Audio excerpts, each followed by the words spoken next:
Meus queridos irmãos, minhas queridas irmãs, que alegria iniciarmos mais uma vez o nosso programa Testemunho de Fé. Aqui quem fala é o Padre Paulo Ricardo e convido você a estar conosco nesses próximos minutos para refletirmos a Palavra de Deus. Nós estamos mergulhando no Evangelho de São João, nesses tempos agora do tempo pascal, e nesse sexto domingo da Páscoa, o Evangelho é de São João, capítulo 15, versículos de 9 a 17. É a continuação do Evangelho do domingo passado. Vocês se lembram que no domingo passado nós falamos da videira e dos ramos, não é? Aquilo foi uma parábola. Agora Jesus começa a falar, digamos assim, a explicitar concretamente o que é que ele queria dizer com isso. E ele então fala do mandamento do amor, não é? E este amor no qual nós devemos estar. Então, todo mundo conhece a formulação do mandamento do amor, como está no Evangelho de São João, aqui no versículo 12. Este é o meu mandamento: amai-vos uns aos outros, assim como eu vos amei. Não é? Vamos então tentar ver um pouco em que é que consiste este amor concreto de Cristo por nós. A chave de leitura do amor de Cristo conosco, que deve ser o amor que a gente deve oferecer para os outros também, é a palavra amizade. O versículo seguinte ele diz assim: ninguém tem maior amor do que aquele que dá a sua vida pelos amigos. Mas qual é a característica de uma verdadeira amizade?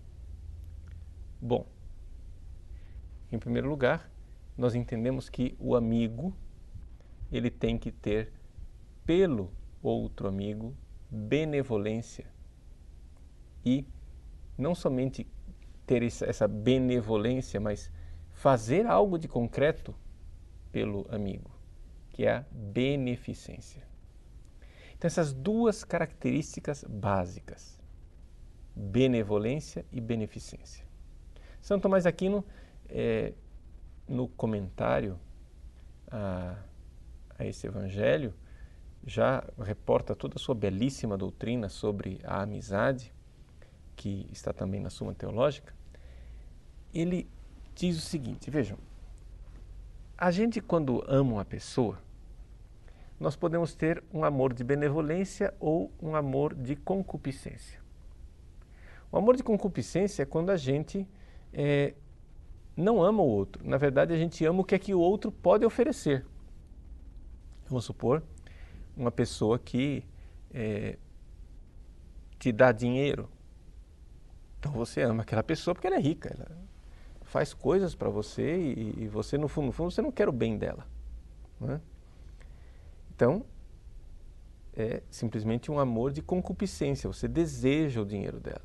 Ou uma pessoa que te dá prazer, sei lá, a vizinha sua que faz docinhos gostosos e você de repente gosta dela porque ela faz comida gostosa. É amor de concupiscência.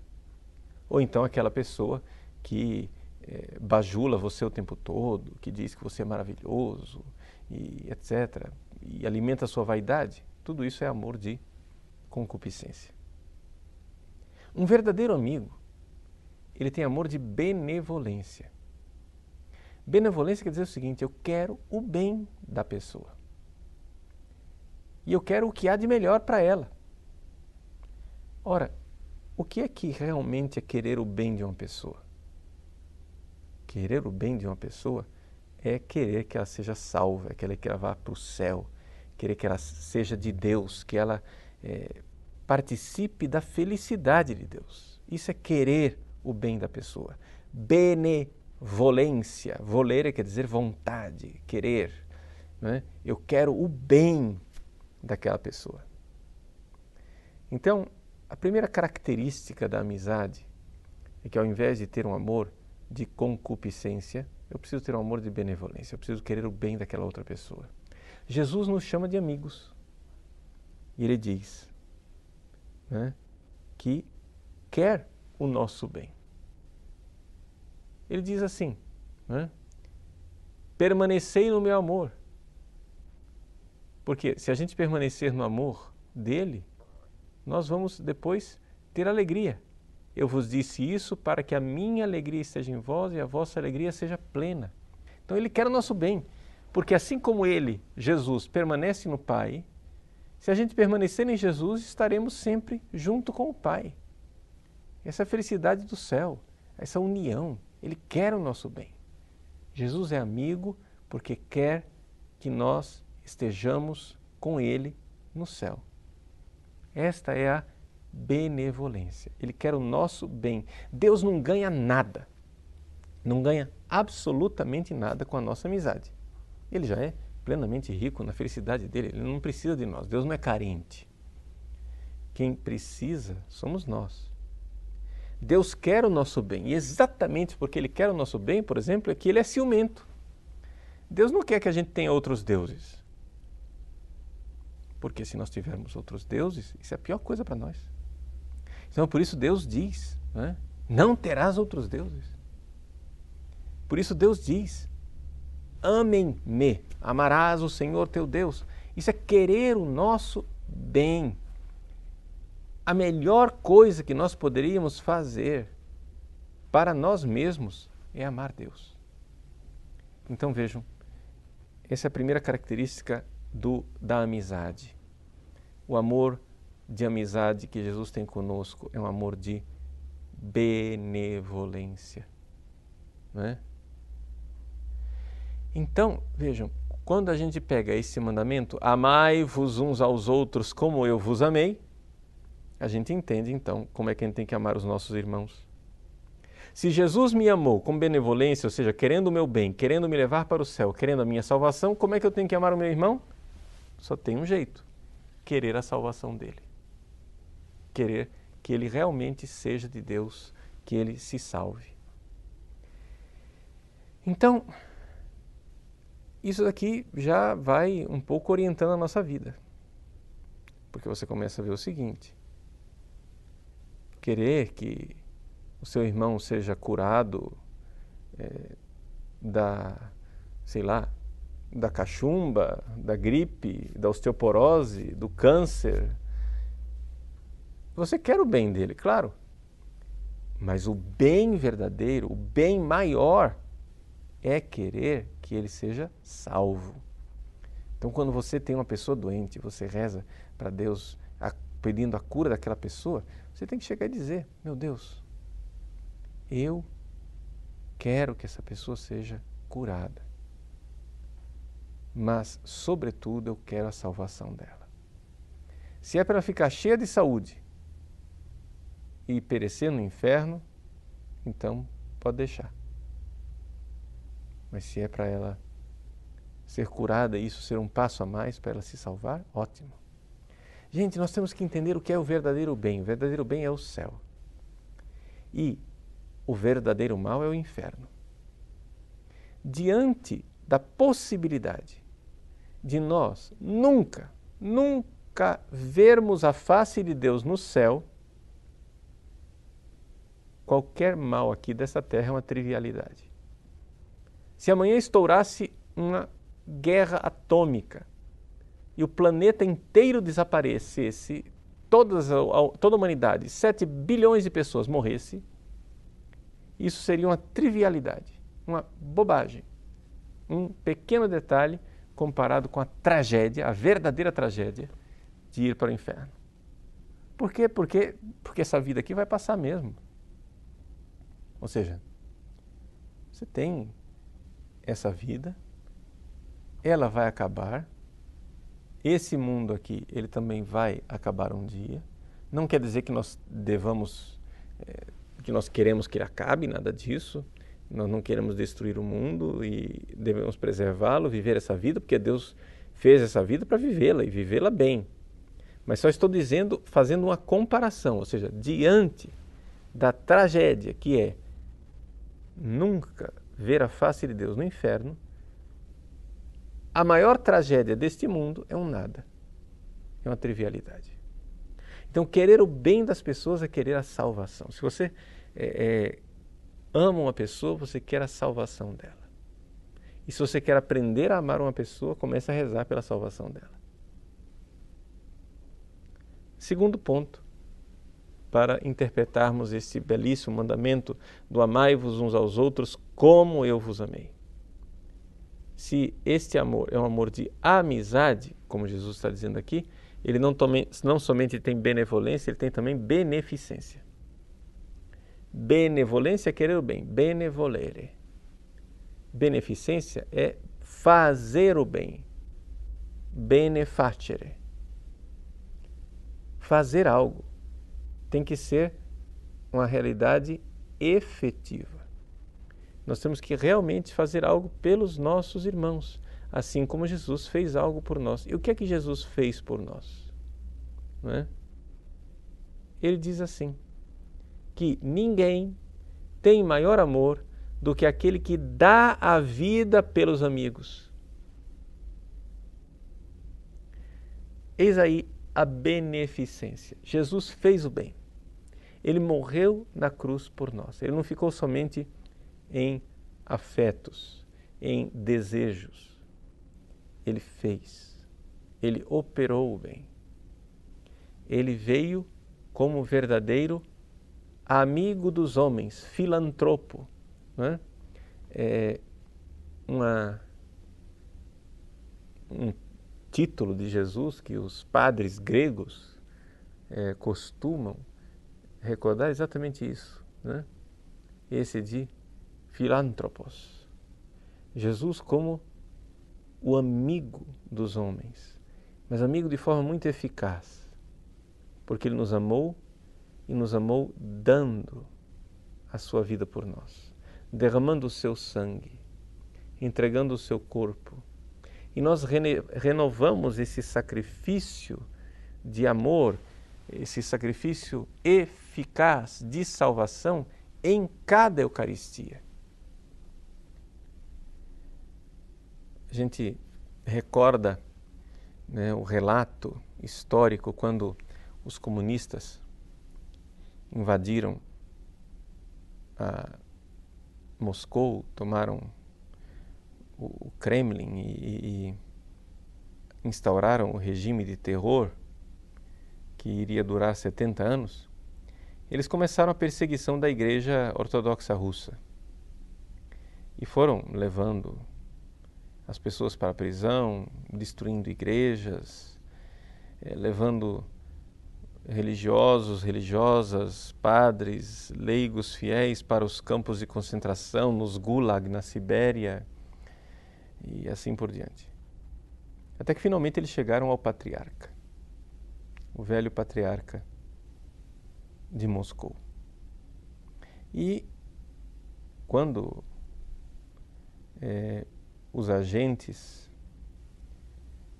da polícia soviética foram levar o patriarca, perguntaram se ele tinha alguma coisa, se ele queria alguma coisa antes de ser levado. E ele respondeu: deixem-me celebrar pela última vez a Divina Liturgia. Ou seja, a Santa Missa, o sacrifício da Santa Missa. Com a certeza de que por este santo sacrifício o mundo será salvo. Vejam, essa é a fé. Essa é a fé da Igreja.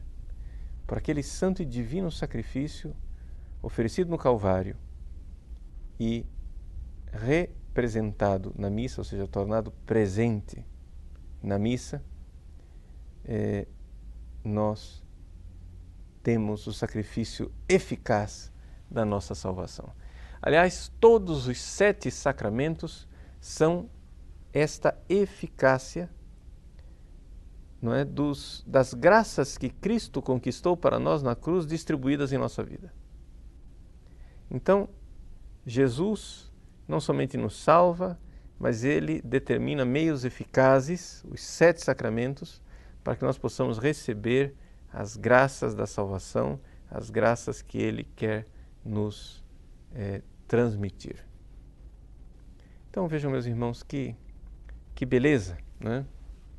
Que maravilha de Deus é nós realmente podermos receber este benfeitor dos homens, esse amigo dos homens que é Jesus na Eucaristia, e receber a graça dele para nós. Bom, então aí a beneficência da amizade de Cristo. E como é que nós podemos fazer o bem para os nossos irmãos? Bom, sendo bem concreto, se a benevolência é querer a salvação deles, a beneficência é fazer aquilo que é necessário para que eles sejam salvos. Primeira coisa, a caridade espiritual de fazer com que eles tenham fé, a pregação, né? Deus, na sua infinita bondade, quer que todos os homens sejam salvos e cheguem ao conhecimento da verdade. Mas como é que eles vão chegar ao conhecimento da verdade se ninguém pregar, né? Se ninguém falar as coisas? Então, uma das sugestões que eu sempre dou para as pessoas que queiram pregar o Evangelho, principalmente para pessoas que são assim céticas, duvidosas, é fazer com que as pessoas entrem em contato com Jesus através da vida dos santos. Mostrar a vida dos santos, como um Santo Padre Pio de Pietrelcina. Ver com que amor ele amava Jesus e como é que Jesus vivia nele, através daquelas chagas. Como Jesus agia por ele através dos milagres, dos sacramentos como sacerdote. Quando a pessoa vai vendo a vida de um homem extraordinário, como o Padre Pio, né, como São Pio de Pietrelcina, ele vai vendo que Deus não é um conceito distante. E que os milagres que a gente ouve no Novo Testamento ou na história dos santos não são coisas inventadas, fantasias ilusórias, mas são realidades comprovadas cientificamente, porque o Padre Pio realizou centenas de milagres em pleno século XX, quando a ciência moderna estava lá para verificar tudo aquilo. Ou seja, existem caminhões de provas, digamos assim, para mostrar como milagres extraordinários, inexplicáveis cientificamente, aconteceram através do Santo Padre Pio de Pietrelcina. Mas isso por quê? Porque ele era poderoso? Não. Porque ele podia dizer, como São Paulo, vivo, mas não eu, é Cristo que vive em mim. Então você quer fazer o bem às pessoas? Pregue o Evangelho, pregue. Faça as pessoas conhecerem o Cristo vivo através da vida dos santos. Por que é que eu não aconselho que as pessoas comecem com a pregação, por exemplo, do Evangelho, da Bíblia, da Palavra de Deus, que está na Bíblia? Veja, claro que a Palavra de Deus na Bíblia é extremamente rica e eficaz. O problema é o seguinte, é que nós estamos numa época em que as pessoas têm uma tendência de olhar para a Palavra de Deus como se fosse um documento do passado, como se fosse um livro onde nós vamos nos perder aqui em milhares de interpretações, etc. Claro que a Bíblia é importante, mas é melhor a Palavra de Deus encarnada, vivida na vida dos santos. E depois você vai perguntar, puxa vida, e no que é que o Padre Pio cria? Qual era a fé dele? Bom, aí você vai e abre a Bíblia e começa a ler na mesma fé do Padre Pio. Você se encontra com a vida de Santa Teresinha, abre a Bíblia e depois vai ler na fé de Santa Teresinha. E aí você vai ler corretamente. Por quê? Porque a Igreja nos ensina a ler a Palavra de Deus no mesmo espírito com o qual ela foi escrita. E a Igreja, católica é o lugar onde a Sagrada Escritura foi escrita e é nesse espírito que ela deve ser lida. Então, a primeira beneficência que nós fazemos para as pessoas, para elas realmente encontrar o caminho da salvação, é a pregação da palavra. Uma pregação bem eficaz, através da vida dos santos, do catecismo, que nos ajuda a interpretar a palavra de Deus, e é evidente, claro, a riqueza da Sagrada Escritura, da Bíblia Sagrada. E tudo isso faz com que a gente, então, conheça Jesus, e Jesus vivo. Vivo na sua igreja, vivo nos sacramentos, principalmente o sacramento da Eucaristia. E aí, uma vez que você se abre para a fé, você então se abre também para essa possibilidade, eficaz e maravilhosa da Palavra de Deus que se manifesta na vida de cada um. Vejam, meus irmãos, esta eficácia que se manifesta na eficácia sacramental, não é? Nós temos realmente uma forma de levar as pessoas para Deus. Então, trazer as pessoas para a igreja, para os sacramentos. Se você ama as pessoas, você quer a conversão delas e quer trazê-las para os sacramentos e para a prática dos sacramentos cada vez mais frequente. Confissão frequente, comunhão diária, se possível. Porque ali está acontecendo a beneficência, não é? O verdadeiro bem. Se eu quero o bem, e o bem que eu quero é a salvação, não é? O meio eficaz para alcançar essa salvação é a fé através da Palavra de Deus e o acesso aos sacramentos. É claro que daí então decorre toda uma outra série de realidades. Você pode também querer o bem da pessoa porque você quer que ela se cure de uma doença, porque você quer que ela recupere um emprego, não fique desempregada, porque você quer que o sofrimento que ela está passando agora no divórcio seja superado, ou que ela largue e deixe as drogas porque está se fazendo mal. Tudo isso, claro, tudo isso também é querer bem. Mas uma vez que você quer o bem maior, que é a salvação eterna, os outros bens que você deseja são ordenados nesta direção. A mesma coisa com relação à beneficência. Quando você faz o bem para as pessoas, não é?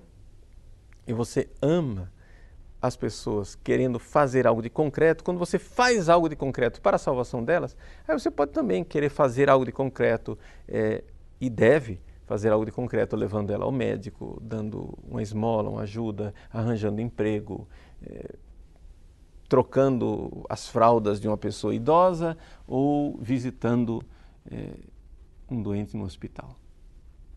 Tudo isso é beneficência. Mas, uma vez que você faz o bem maior, que é levá-la para a salvação, essas beneficências menores, elas são ordenadas nessa direção.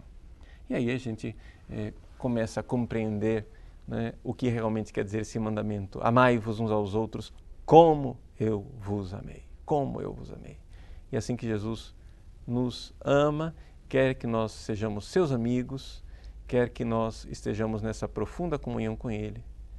Ele nos escolheu, Ele nos designou para que nós também sejamos instrumentos que outras pessoas sejam chamadas e escolhidas por Ele.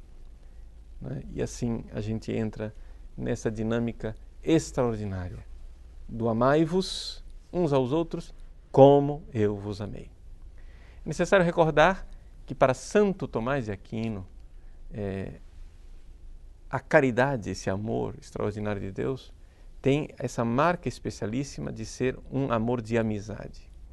Alguns teólogos ficam graduando o amor, dizendo assim, existe o amor caridade, que é o perfeito, o amor filia, que é um amor imperfeito, que é o amor de amizade, e o amor mais imperfeito ainda é o amor eros. Para Santo Tomás de Aquino, filia verdadeira e caridade não são duas coisas realmente distintas. São distintas sim, porque você pode ter uma amizade falsa, digamos assim, uma amizade de concupiscência, mas o verdadeiro amor de benevolência, a verdadeira amizade, realmente é a amizade em Deus, é a amizade na amizade de Deus. E não há verdadeiros amigos se não são unidos pelo Espírito Santo e por esse amor caridoso de Cristo, que é o que nos diz Santo Agostinho no seu livro das Confissões. Deus abençoe você, que realmente estes dias de Páscoa sejam dias de crescimento na amizade com Deus e nós, como igreja, na amizade de uns pelos outros. Em nome do Pai, do Filho e do Espírito Santo. Amém.